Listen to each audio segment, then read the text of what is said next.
So I'm going to hand over to Jane, who's going to run her presentation. So this is Jane Harrison.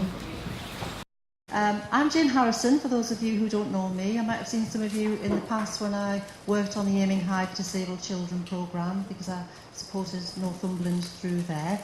And I'm now working 3 days a week with Northumberland as the strategic project lead for the SEND reforms. So I'll be working with the Parents Forum, working with children and families, and supporting Northumberland to help to implement the reforms as they come into being in September. So what I want to do today is just really talk you through, just give you an overview really of the reforms and just give you an opportunity to ask questions and answers on it. And we want to use this session this morning as a way to do some consultation with you. So we're going to do a session later on that looks at the local offer and seek some of your views on that.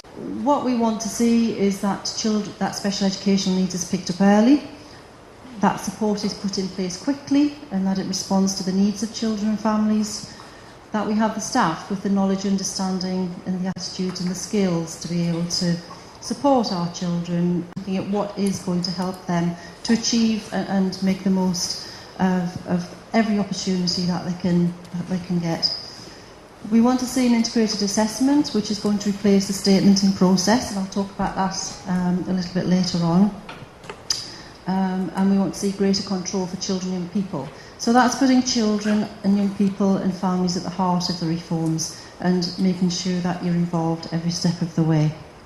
Just to let you know that, as Elizabeth said, the Children's Bill is now an Act, so that's gone through Royal Assent, which is really good news. And there will be a draft code of practice finalised, which will come out in about May, June time. So there'll be a lot of work going on with that, and we need to think about how we let you know what's going on. So we've got 7 key highlights, really, that we want to reform. The next one, yeah. The first one, which I think is actually the most important one, is the involvement of children, young people and parents at the heart of it. And we think it's absolutely critical to the success. We've done a lot of work in the past through Aiming High in terms of developing parent forums. I think what we haven't done so well is develop the views of children and young people, and that is a key theme that we'll have going along. And we're very fortunate to have Nick from Headliners here today, and they're going to do some work with children and young people in terms of looking at their voice and producing a DVD which we'll be able to share with everybody. And what we want to see is really, as I've said, for children to really achieve what they should be achieving and maximise their potential.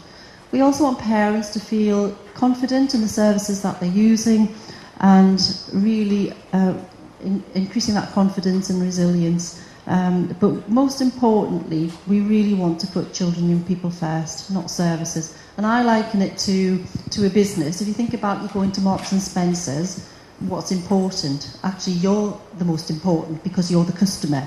And I think as professionals working in the field, we've got to remember and just go back to who the customer is and who we're trying to support.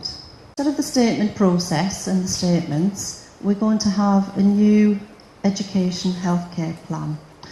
That education healthcare plan will, as it suggests, include education, health and social care. And where the statement is now a 26-week process, the requirement is that the education healthcare plan will be completed in 20 weeks, so shortening that time.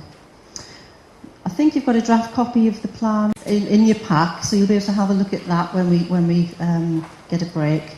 And what we're doing in Northumberland is not unlike lots of local authorities, but we're piloting 3 families with the new educational healthcare plan.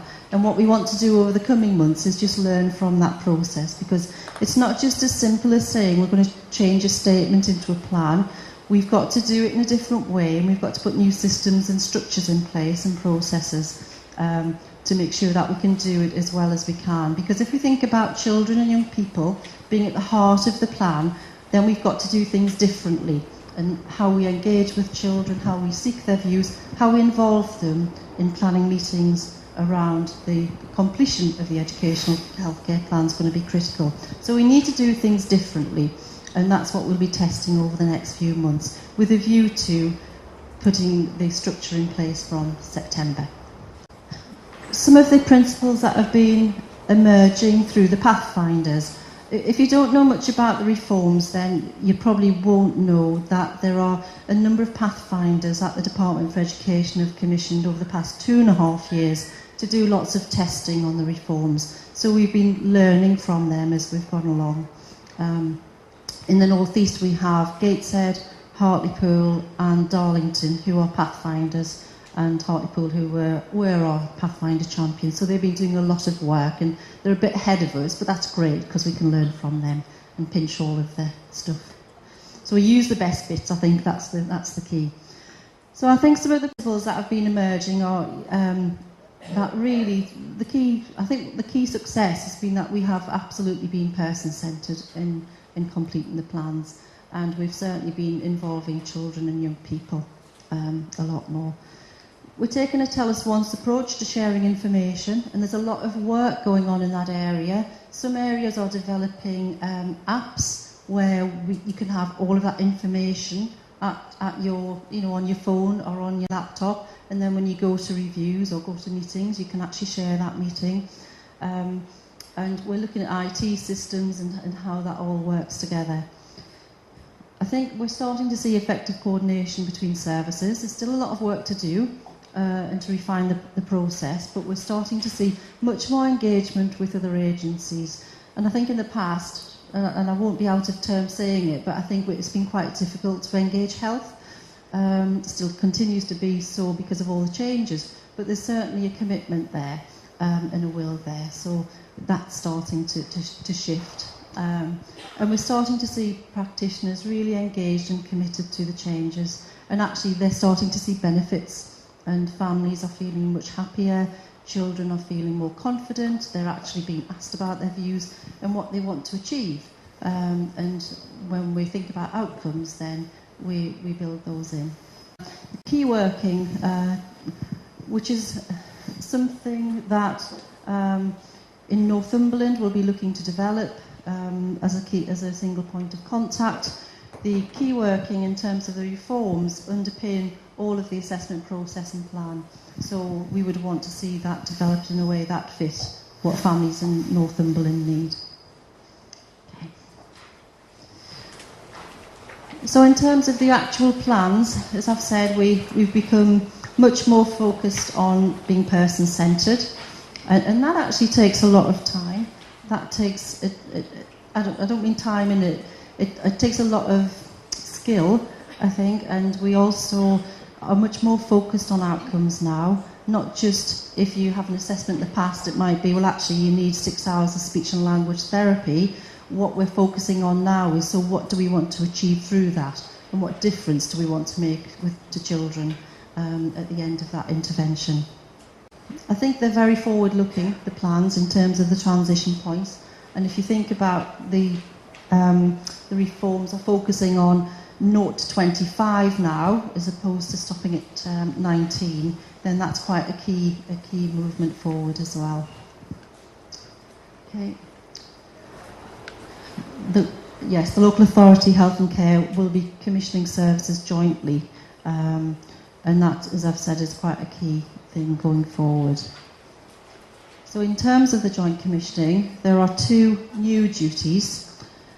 The first one is for local authorities and clinical commissioning groups to work together to look at what's needed in the local, to meet the local population needs. And then we've got the duty 2, so that we need to secure the health services that are specified in healthcare plans. That's actually, I just want to talk about that a little bit because it really is important, that second one, because where we've got education healthcare plans, the statutory elements in the plan was originally just education.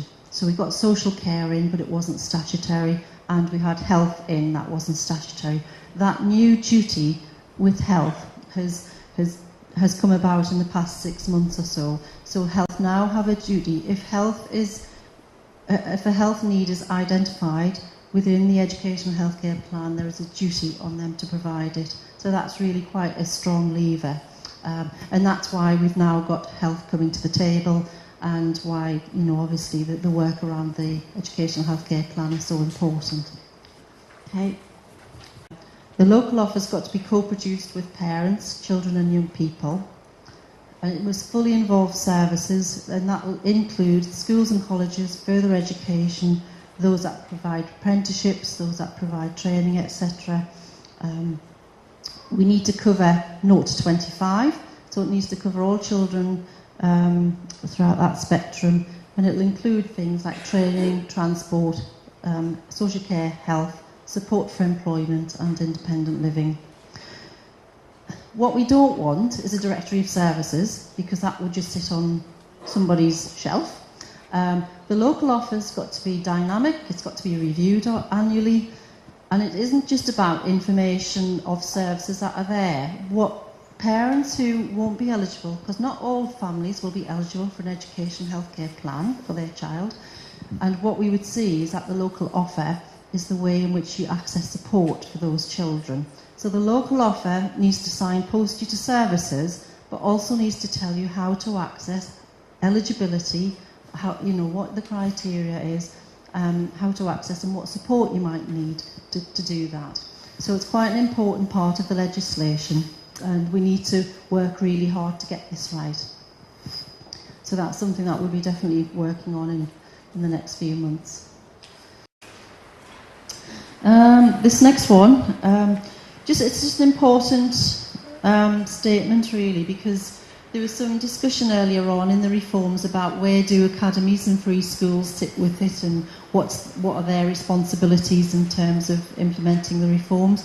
Well, actually all special educational needs duties apply equally across the spectrum of education, including academies and free schools, which is really good news.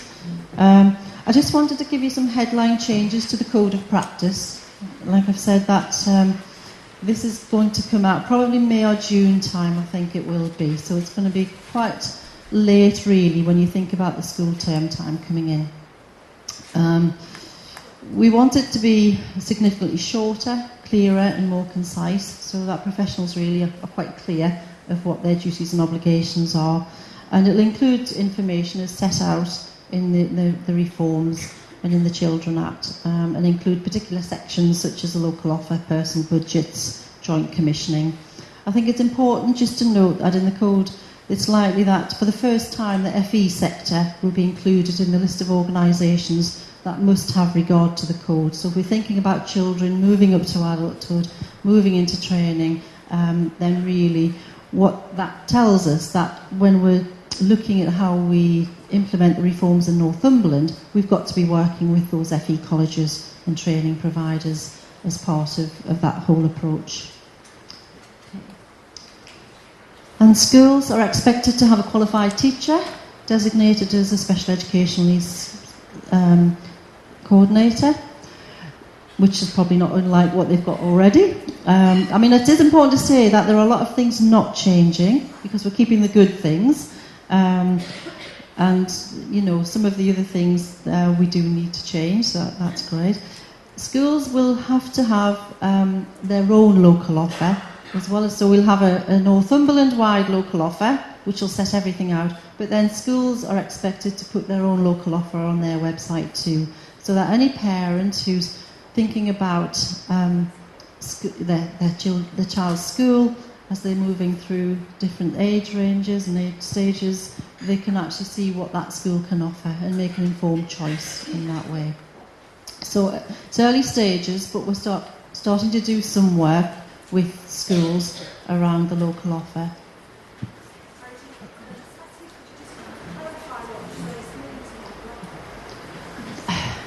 Yeah, the question was just to clarify the phrase local offer and what that means.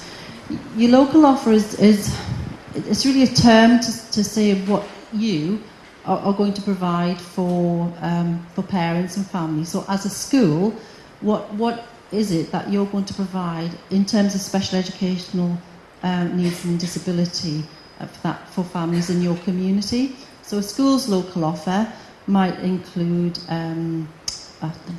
might include things like a breakfast club or an after-school club, or it might include something specific, or they may have teachers with specific expertise that they have. So that's what we mean in terms of that. Is that purely in relation to mainstream schools as opposed to schools who provide special needs? It's for all.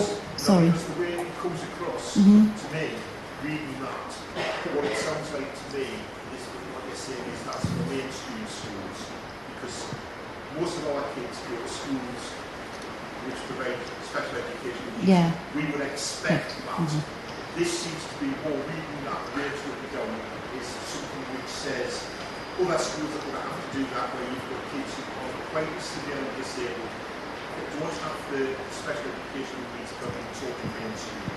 So that needs to be clarified. I think. Yeah. Okay. Yeah. I mean, just for all schools. So. Do we take questions at the end? Is that all right? Yeah, can we take questions at the end, just so we can get through the... Okay, all right. Right, well, actually, this is the last slide anyway. So, just the timetable for reform. You can see the red. We've trotted. It seems that the past couple of years have gone very quickly, and we've got royal assent, which is fantastic, and which really means that obviously everything's been agreed, and we just need to get the code of practice out, and then we go live in September. So that's our big deadline that we're working to. Okay, right. Probably lots of questions then.